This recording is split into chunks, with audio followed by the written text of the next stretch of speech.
हजरत यूसुफ अलैहिस्सलाम का किस्सा, सब्र का फल।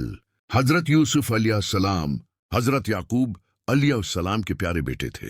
वो निहायत खूबसूरत, बेखलाक और नेक दिल थे। एक दिन हजरत यूसुफ ने ख्वाब देखा कि 11 सितारे, सूरज और चांद उन्हें सजदा कर रहे हैं। हजरत याकूब ने यह ख्वाब सुनकर समझ लिया कि अल्लाह ताला यूसुफ को एक बड़ा मुकाम अता करने वाला है, इसलिए फरमाया कि ये ख्वाब भाइयों को न बताना।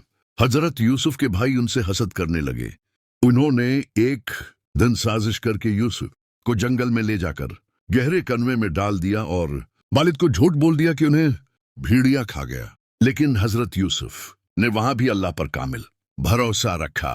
अल्लाह ने कन्वे में भी उनकी हिफाजत फरमाई।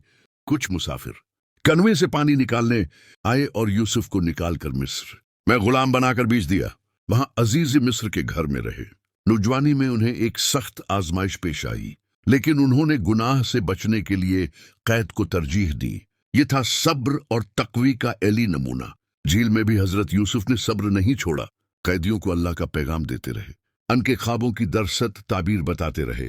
कई साल बाद बादशाह ने ख्वाब देखा जिसकी ताबीर सिर्फ हजरत यूसुफ ने बताई। तब जाकर उनकी बेगनाही साबित हुई। बादशाह ने हजरत यूसुफ को मिस्र का खजानादार बना दिया। वही भाई जो कभी कन्वे में डाल गए थे, आज अनाज के लिए उनके सामने खड़े थे। हजरत यूसुफ ने बदला नहीं लिया, बल्कि फरमाया, आज तुम पर कोई गिरफ्त नहीं, अल्लाह तुम्हें माफ करे।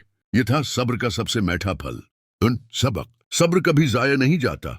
अल्लाह पर भरोसा रखने वाला कभी नाकाम नहीं होता। माफी और बर्दाश्त इंसान को बुलंद मकाम तक पहुंचाती है। नतीजा, जो अल्लाह के फैसलों पर सब्र करता है, अल्लाह आखिरकार उसे वो मकाम देता है जिसका वो खुद तसव्वुर भी नहीं कर सकता।